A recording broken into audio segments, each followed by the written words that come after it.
The one, the only, Bencio Land. Good afternoon and welcome to Yeshiva YouTube. Ideally speaking, today we continue this book, The 10 Dumb Mistakes That really smart couples make. Really smart couples make. Because everyone's a smart couple. People are often very dumb when it comes to marriage. This is the second part of the fifth chapter. We'll be finishing the fifth chapter. This part is basically divided into two different lectures, which primarily are being given to women. That's the title of the main chapter for women only. The first part deals women trying to change their husbands. And he mentions at the end being controlling. Usually the two go hand in hand. Women do this. Women, every wife. There's always things that could be fixed in a man. Men generally don't try to change their wives, even though he says men have to work on this also. Most men are okay with their wives. A lot of men would like if their wives, the example he uses is a woman who has 3 children and she gains 40 pounds and she's overweight. Most men would like their wives to look what they look like when they got married. If she was thin at that point, they would like that, but it might bother them a little bit. Some men might ask their wives to go on a diet or not, but they're not going to be. If the wife says, "Forget about it. I'm too busy right now. I'm waking up in the middle of the night to nurse my child. I don't have time to focus on this diet." The husband will be okay with it, but women will incessantly try to change their husbands, and the husbands don't like it because it's a lack of respect, as we talked about. Husbands don't like to be disrespected, and it seems like the woman is controlling you. Women don't do it. They don't think of controlling. As he explained in the first half of the chapter, they think they're just nurturing you like they would do with a friend. And their friend, their girlfriend, would want them to nurture, to help them. But men don't want the help. They want to feel independent. They don't want to feel like their wife is improving them. If the improvement is going to come, it's going to come from the man himself. This is a big problem. There's a funny story over here. I thought it was funny. Where is this?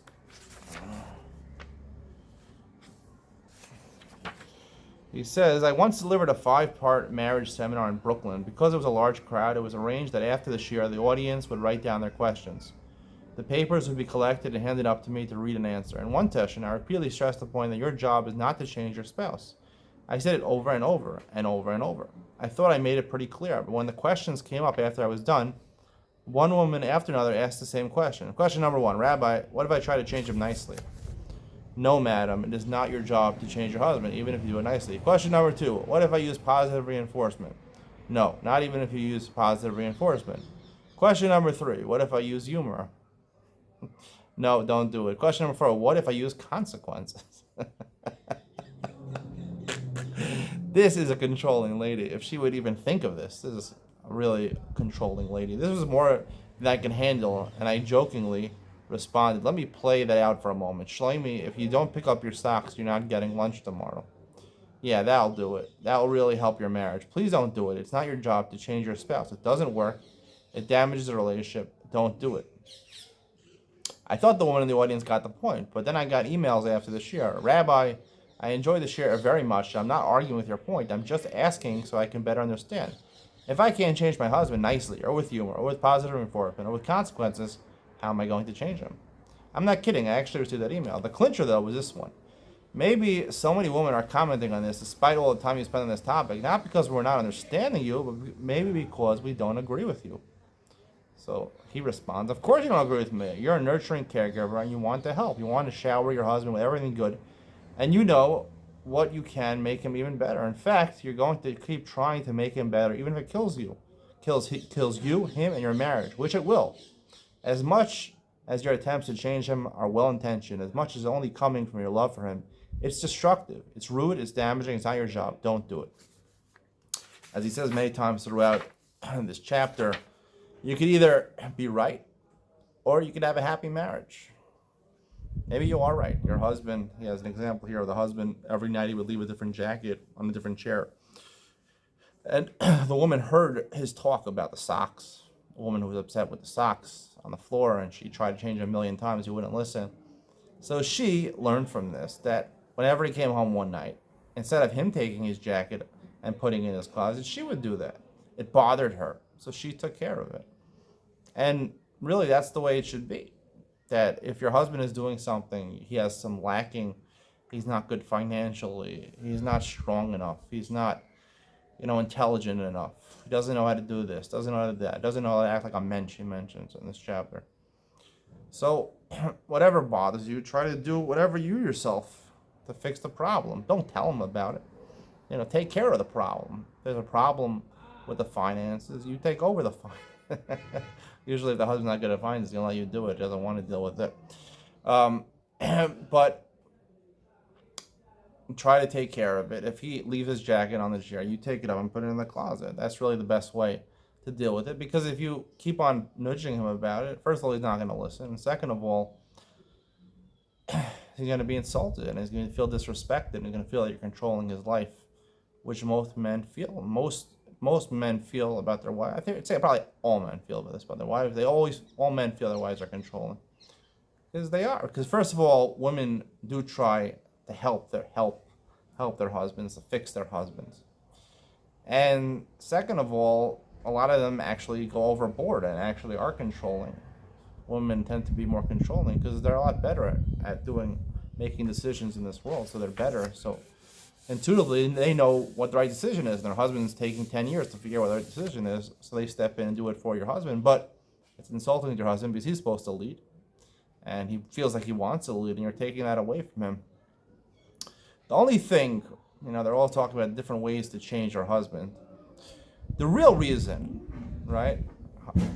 A husband keeps on leaving his socks on the floor.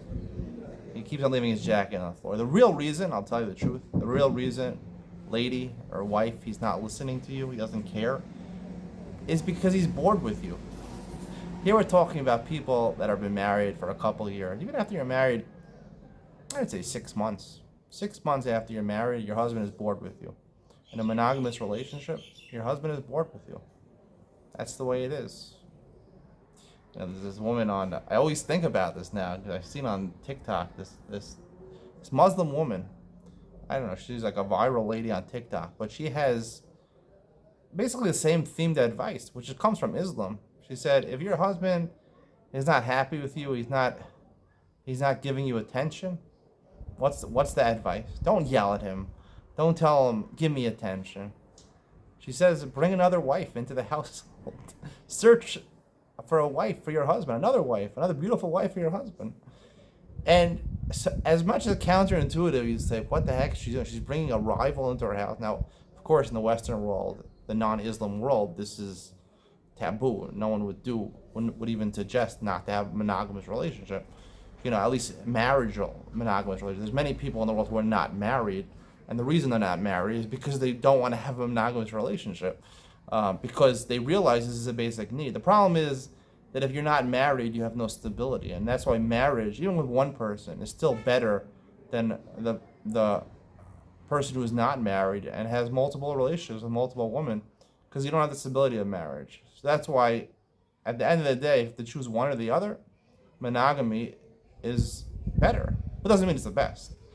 Like this woman is saying, if you want to make the man give you more attention, give him diversity, give him someone else to have a change of pace, another woman. Just like a real man's not happy with just one cologne, or with just, one shirt, one type of shirt, or one type of pair of shoes.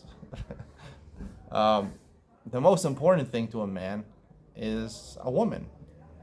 And if he has the same wife, even she might be the most beautiful woman in the world, but first of all, she's gonna age. If they have children, she's gonna put on some weight. And even if she stayed exactly the same, he would be bored with her after 6 months. Honestly, this is the way men feel. And if you don't feel this, you're lying to. This woman said you're lying to yourself. She said she doesn't believe a man who says that they're content with monogamy.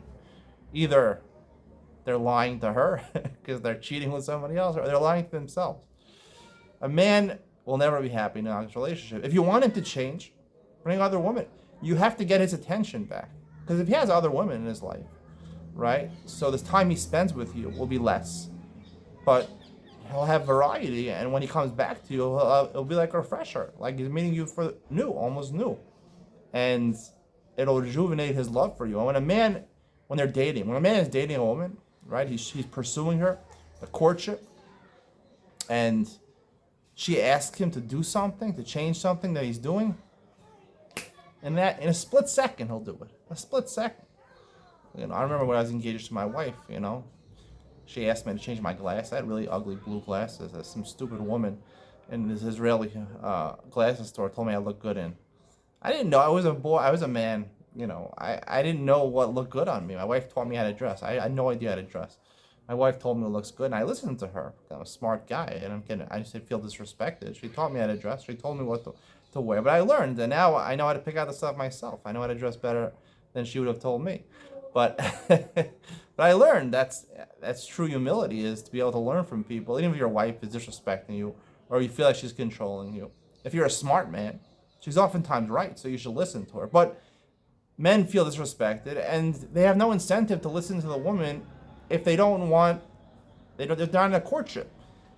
If you're in the middle of romance, you're going out, you're dating, once you put that ring on her finger, there's nothing to prove anymore. She's already yours. I mean, you're married to her. So at the end of the day, he'll do whatever he wants. He might be the first couple of months of marriage. He loves his wife and he wants to do what she wants. But men after 6 months, and definitely after 10 or 15 or 20 years, they're bored of their wives, and they could care less what their wife says because they're not interested in their wives anymore.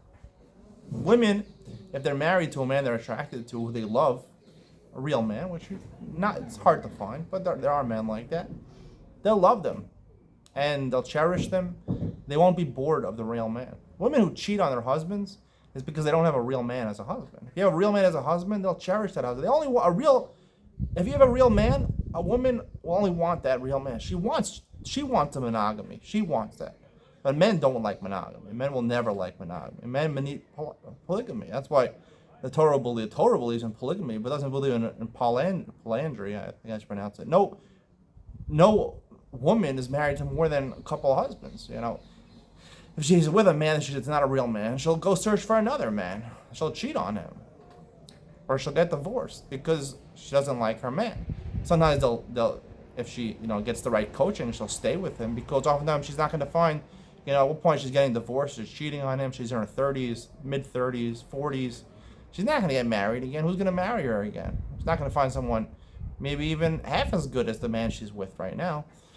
So it doesn't. If you're smart, you stay married to him. Most people are made married, bitterly for the rest of their lives. Everyone's like that.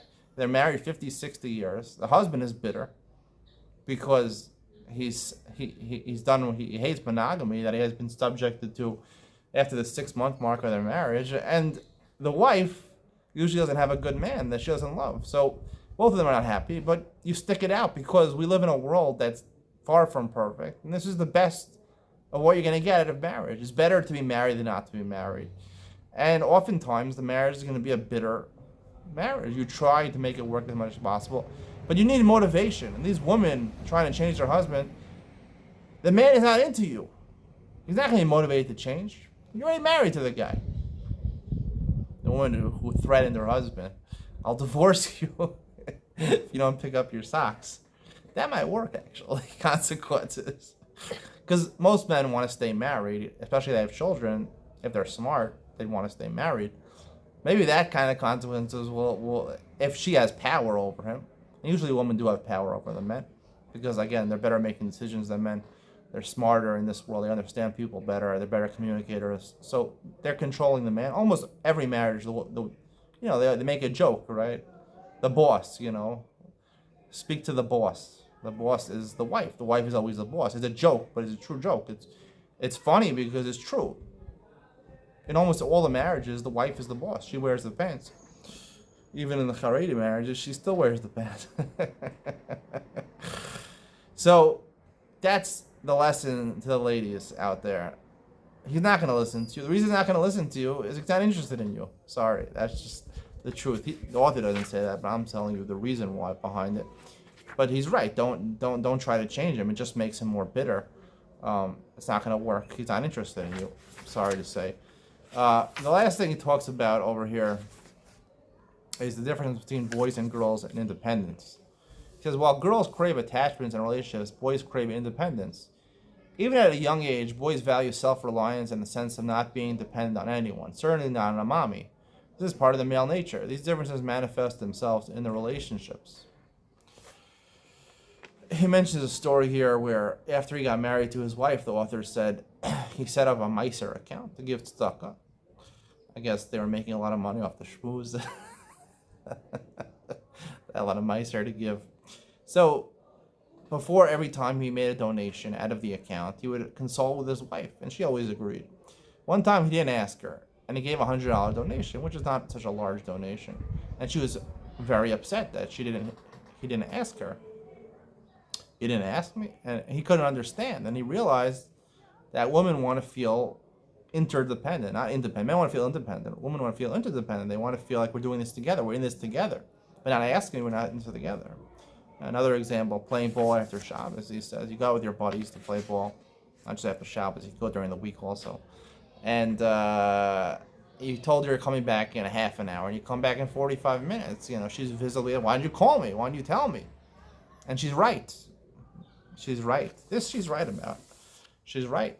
Now, men don't want to do this. They don't want to feel dependent on their wives, which is understandable because the wives are controlling them anyway. They don't want to feel dependent on their wives. So a lot of times they know they should call, but they don't call because they don't want to feel they have to ask permission. Whether you're asking like permission from your mother, can I stay out late tonight? You know, but the women need that. The women have to feel part of the relationship. That's what a woman needs. She wants to feel that connection. And when you're not communicating with her and you're not telling her what you're doing, that's going behind her back. And in my opinion, that's not the right way to do this. The way to get around this, if you're a man, is that if you're a smart man and you're probably a man who's not controlled by your wife, you have everything planned out in your mind. Meaning, you know when you're going to play ball with your friends, the game might last a little longer. So before going, you tell your wife, I'll probably be back in a half an hour, but it might go a little longer. I'll be back later than that. You have to give, or you make an agreement with your wife. Listen, I have this account. I'm going to be donating money. A donation's over less than $200. We don't have to consult with each other. If you don't consult with her, even though normally maybe you do consult with her, but this one time you don't, she doesn't care because you told her in advance. She doesn't like when you're going behind her back. When you're going behind her back, and she thinks she should be consulted because she's interdependent. She wants to depend on you. She wants to be connected to you. She wants to be together with you. She wants you to be her best friend. And you're going behind her back without her knowledge. She feels like you're cheating on her. It's not as bad as cheating on her, literally, or whatever people use the word cheating to mean, but in a sense you are cheating on her. You're going behind her back. And women expect this. It's a basic need of women that they have to feel that they're in it together with you. And if it's related to her also, because she's part of your bank account, or it's important to her because she had also, her time is important to her also. If you're not going to be back by a certain time, she has other things to do in the house besides getting your dinner ready. So it's important to let her know, and it's the right thing to let her know. So if you want to dominate your wife, think ahead, plan ahead, be better at decision making than her, and let her know in advance. This way you don't have to feel like she's your mother and get permission. I will say one thing about what he said before. In terms of, I said basically it's a woman, things that bother you. It also applies to men. Some things that their wives do bother them. And this happens a lot more with men. Men don't, if something bothers a woman, women all the time are speaking what bothers them about their man. But in men, it's very hard for them to talk, to communicate. And I believe there's the next chapter about communication. It's very hard for a man to put words to what he's feeling in his heart. He just doesn't know how to communicate. Men just struggle with this. They can't even identify it in their heart. That's why they don't speak it a lot of times. Sometimes they know what it is, but they can't open their mouths to verbalize it. Or sometimes they'll tell themselves it's petty, it's not important. If something is bothering you about your wife, tell her. if it's infringing on you. Usually women, if you do it in a nice way, if they love you, that's what it depends on, right? Just like I said before, most men are interested in their wives after 6 months. If you're in a relationship where the woman actually loves you, you can tell. You can tell if the wife loves you. If she really loves you, so anything you tell her, she's gonna want to do, but she's gonna want to promote more and more love in the relationship. She looks at opportunity to get closer to you. If she doesn't love you, then she's not gonna listen to you.